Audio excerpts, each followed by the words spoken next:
Vámonos hasta el Ecuador, vamos hasta allá al Cono Sur porque vamos a platicar en este momento sobre este conflicto que está ocurriendo entre México y aquel país. Se han roto relaciones, usted lo sabe.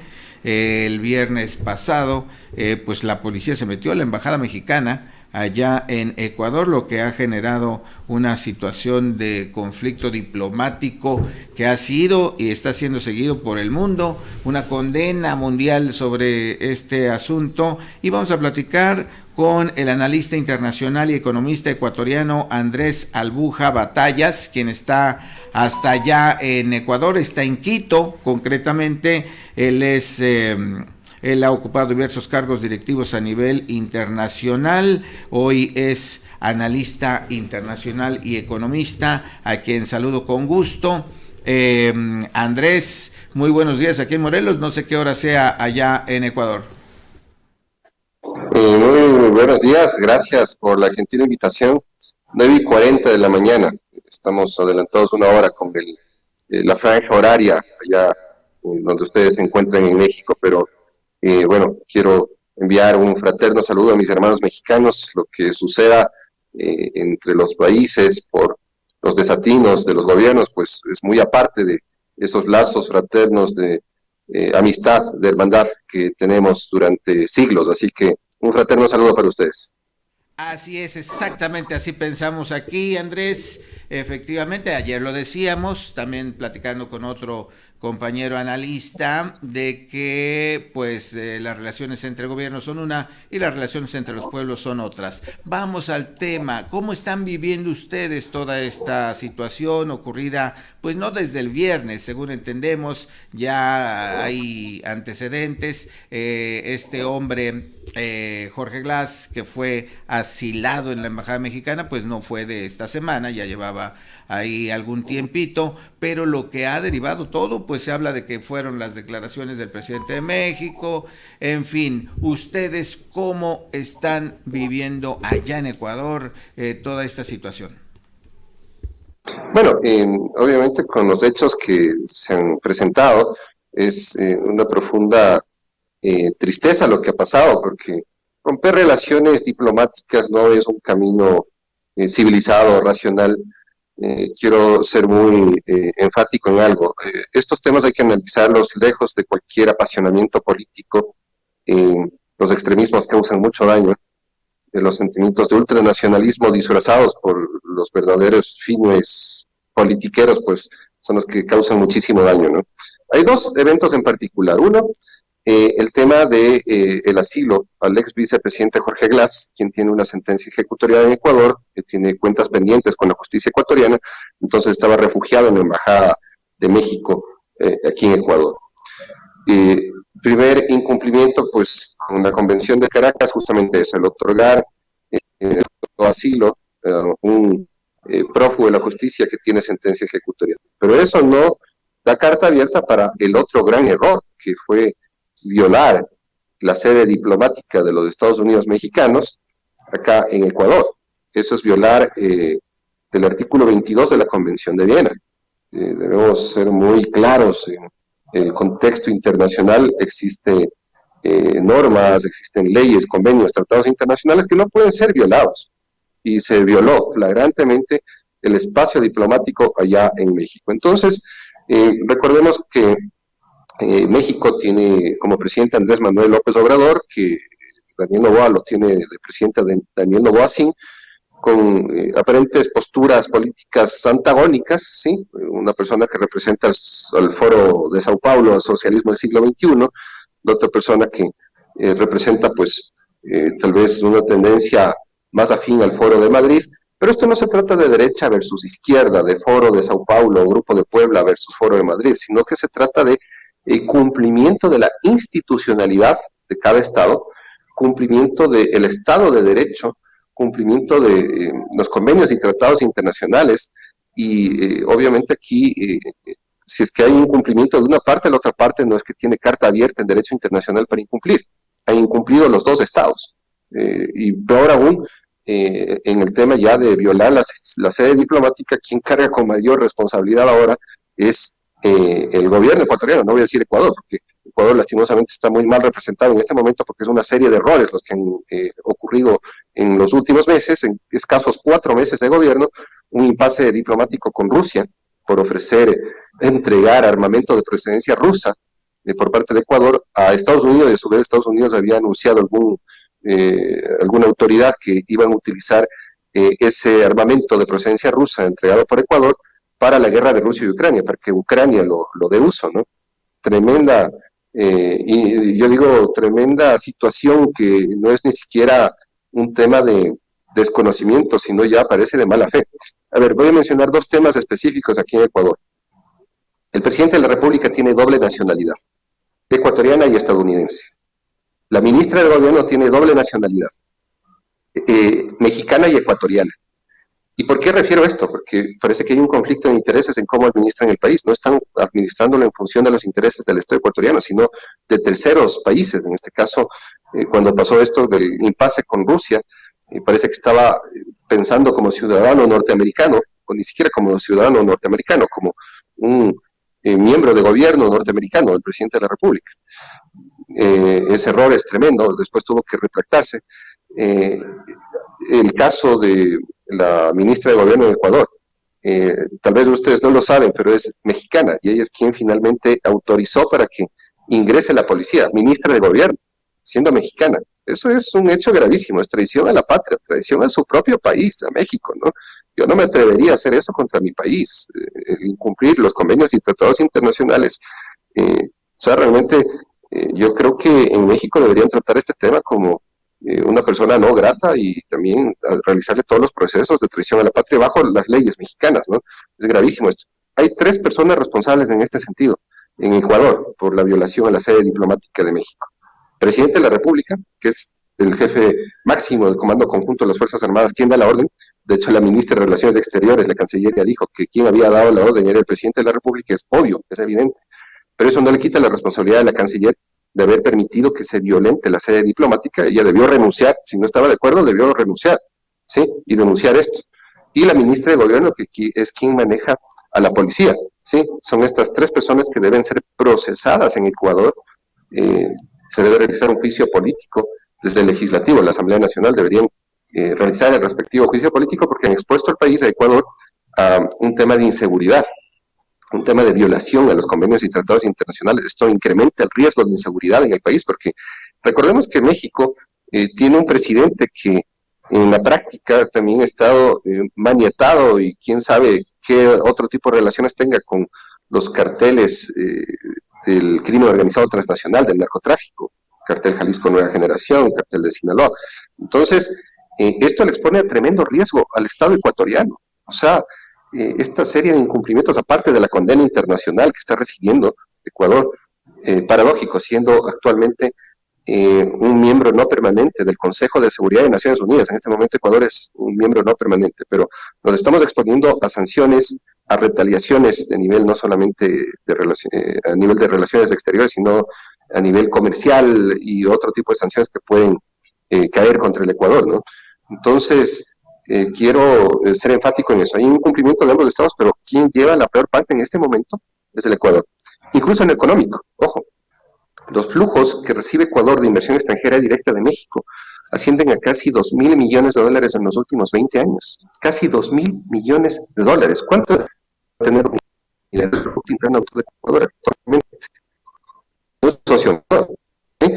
Ecuador quiere acceder a la Alianza del Pacífico, donde son miembros México, Colombia, Chile y Perú, y le faltaba solamente un acuerdo comercial con México que lo estaba negociando, se dieron largas, bueno, pero esto obviamente nos aleja más de esa posibilidad de una integración latinoamericana que justamente nuestra región habla de eso, de la integración. Entonces, un mercado que representa 250 millones de habitantes, como es la Alianza del Pacífico, que representa el 40% del Producto Interno Bruto de América Latina, el 40% de las exportaciones de América Latina, es un mercado muy interesante. Y Ecuador tenía esa oportunidad, ahora lo veo mucho más lejano. Entonces hay una serie de consecuencias a nivel de relaciones exteriores, a nivel de comercio exterior, a nivel de inversión extranjera, obviamente se va a ver lesionado esto, pero espero que tenga la decencia el presidente de la República del Ecuador de rectificar ese error, ¿no? O sea, ya comete el error, rectifícalo. O sea, los gobiernos son pasajeros. El gobierno de Andrés Manuel López Obrador está de salida prácticamente. Daniel Noboa sí no es muy diferente el asunto. En un año estará de salida, porque quiero referir algo. Aparte de, de este tema de análisis internacional, realizo análisis a nivel nacional. Y la tasa de aceptación del presidente de la República es entre regular, mala o pésima en un 80%. La población considera que ha sido entre pésima, mala, regular la gestión de Daniel Noboa en el contexto global, en seguridad, salud, educación y en relaciones exteriores también, porque ha tenido una serie de impases con México, con Rusia, con la misma vicepresidenta de la República, también hay una pugna ahí. Entonces, hay un dato interesante. El 70% de la población prefiere para el año 2025, que son las nuevas elecciones presidenciales, un presidente diferente a Daniel Noboa y un presidente diferente a la tendencia de lo que vivió el país durante muchos años, que fue el correísmo, ¿no?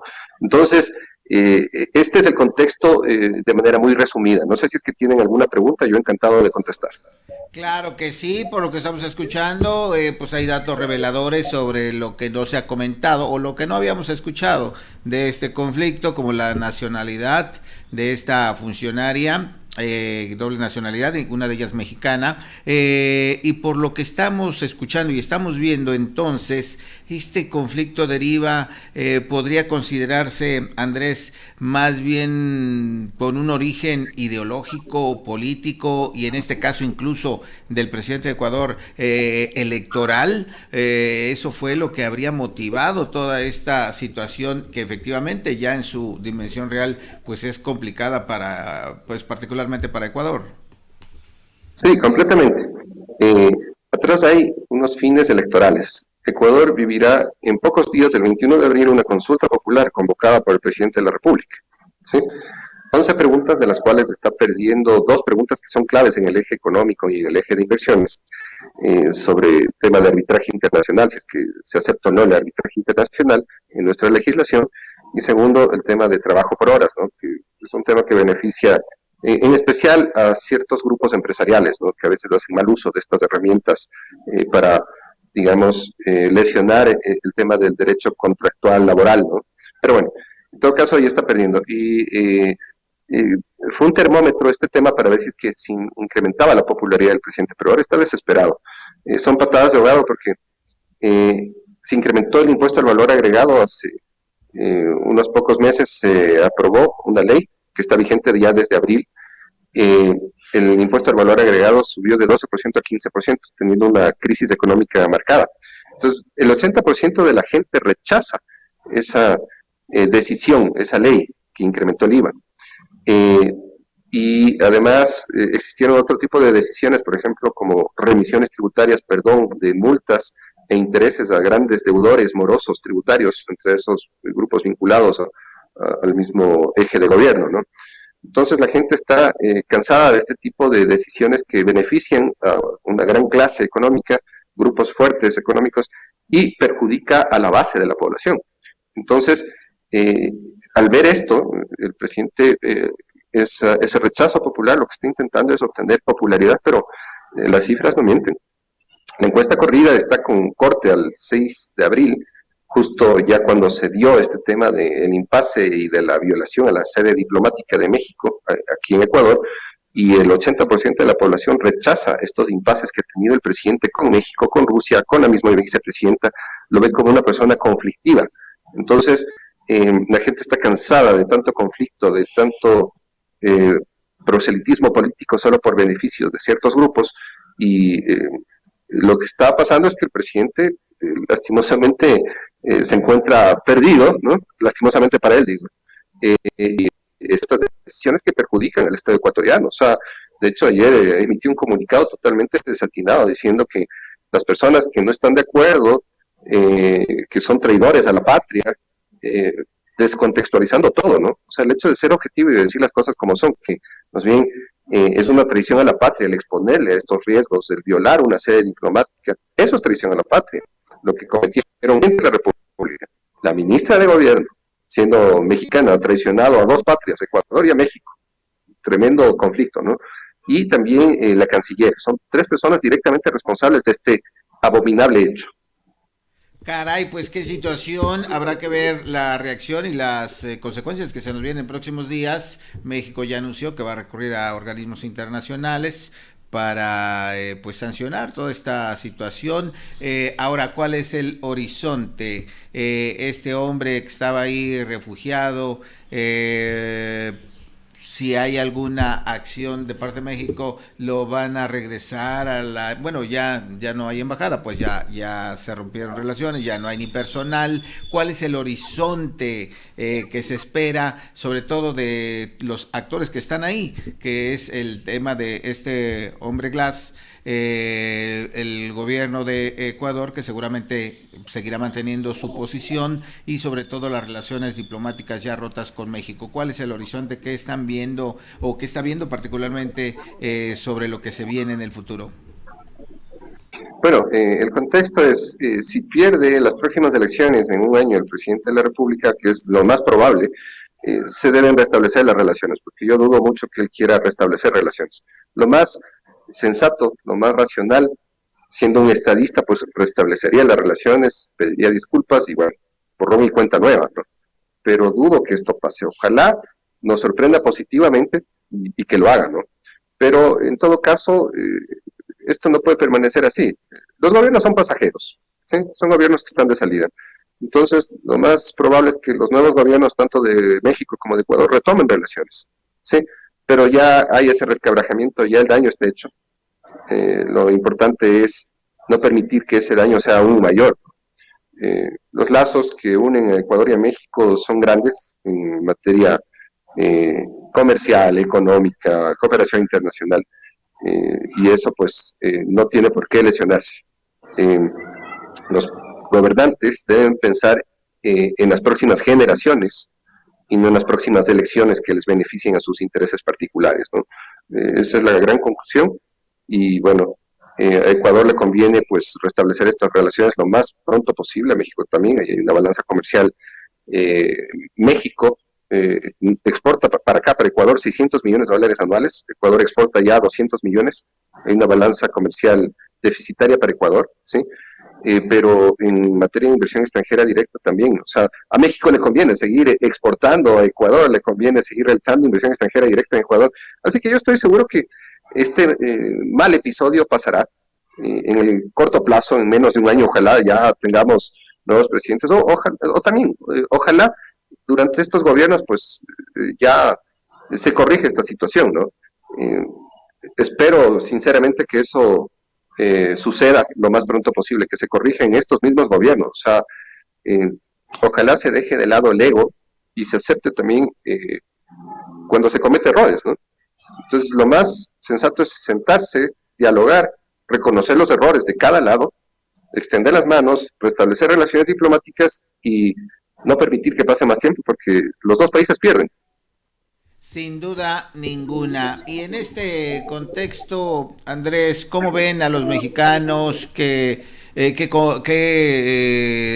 conocen más de, no sé, la cultura, la comida, la manera de ser? ¿Qué es lo que más predomina de México allá que recuerden y que puedan identificar pronto y rápidamente a un mexicano? Sí, sí, sí, obviamente México se le conoce por su cultura, su comida, sus producciones en materia cinematográfica, novelas, etcétera, ¿no? México también es muy conocido por su calidad de educación, hay muchos ecuatorianos que van a estudiar allá, entonces hay varias aristas en las que México es reconocido, ¿no? Y respetado, entonces eh, es importante pues, que el Ecuador retome estas relaciones y que existe esa reciprocidad de México, ¿no? Yo digo, eh, espero sinceramente que pase pronto esta tormenta, que si es que este gobierno no quiere restablecer las relaciones, ojalá termine pronto y que sea el pueblo el que castigue esas actitudes tan egocentristas, ¿no? Que causan mucho daño. Yo voy a decir algo, no me llama la atención el comentario de Nayib Bukele, aplaudiendo un hecho que es condenable, ¿no? O sea, la mayor parte del mundo condena este hecho de la violación al espacio diplomático, pero Nayib Bukele lo aplaude. Entonces, ¿quién es Nayib Bukele? Una persona que eh, ah, en su país ha aceptado el Bitcoin como moneda de curso legal, porque claro, es fuente de corrupción, fuente de lavado de dinero. Después de algunos años veremos también a Nayib Bukele seguramente rindiendo cuentas ante la justicia internacional, ¿no? Mucho le ponderan la imagen de Bukele, pero realmente es denostable lo que está haciendo en materia económica, exponiéndole a El Salvador a tremendo riesgo, eh, eh, digamos, económico al asumir un criptoactivo que no tiene legislación internacional y que es fuente de lavado de dinero. Seguramente ahí habrán intereses de por medio, ¿no? Hay que desenmascarar este tipo de personajes caudillos, sean de derecha, de izquierda, pero hay que desenmascararlos. Lo triste de todo, Andrés, es al final de cuentas que el retraso de esta integración latinoamericana pues no se nos ha dado, ¿verdad? Gobiernos diferentes, ideologías diferentes, chocan y hay acciones como esta que retrasan todo esto que ha sido pues un sueño, hacer América Latina una sola entidad poderosa económicamente, con intercambio comercial, con intercambio cultural que ya tenemos, pero que se ha ido retrasando. Ya cuando parece que va a haber acuerdos, pues bueno, al final suceden cosas que deciden los gobernantes y no se ha podido que todos podamos tener políticas conjuntas desde México hasta Sudamérica. Pero bueno, como ha dicho y coincidimos, esto va a pasar y seguramente alguna vez veremos a Latinoamérica toda integrada, toda unida. Sí, sí, solamente una reflexión final. A los países, a los pueblos los construimos las personas, ¿sí? No los gobiernos de turno, que han causado mucho daño, miseria, pobreza, subdesarrollo, ¿no? Llámese derecha, llámese izquierda, llámese socialismo del siglo XXI, llámese Foro de Madrid. Ok, independientemente de cualquier postura política, de cualquier tendencia, ha existido corrupción y eso es lo que debe identificar el pueblo y no dejarse polarizar ni romantizar en un ambiente de ultranacionalismo, de defensa a su patria. No, aquí los principales traidores a la patria han sido los gobernantes. Esa es la reflexión final que quiero dejar. O sea, tan denostable el hecho que quien autoriza la entrada de la policía a la sede diplomática es una misma mexicana. Qué pena decirlo así, pero esas personas son las traidoras a la patria, cuando lo que debe prevalecer son los lazos de unión, hermandad, diálogo, diplomacia. Esa es la reflexión final. No se dejen polarizar por este tipo de politiqueros y América Latina puede ser grande si es que deja de lado esa polarización absurda. Nos quedamos con esa reflexión y con esa idea muy clara de que los gobiernos son una cosa y los ciudadanos, los pueblos, somos otra cosa. Muchas gracias, Andrés Albuja Batallas, analista internacional y economista ecuatoriano, hasta Quito. Muchas gracias por esta colaboración hasta Cadena Sur, aquí al Estado de Morelos. Que tengan un excelente día. Igualmente un fraterno abrazo, hermanos mexicanos. Hasta la próxima.